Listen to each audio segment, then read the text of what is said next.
और ये एक पेयर है, इसके 4 अंडे थे और इसके 3 बच्चे निकले, एक डेड शेल हो गया।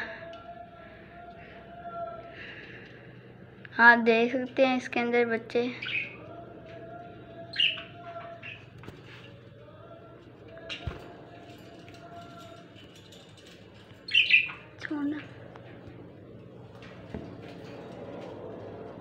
देखें, अंदर मादी अंदर ही बैठी रहती है,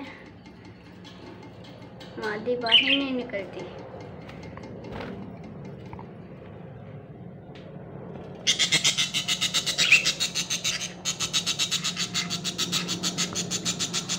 मादी बोल रही है, उसके साथ दूसरे बच्चे भी बोलने लग गए हैं।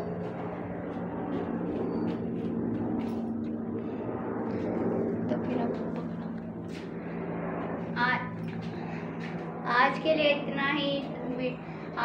इतना ही।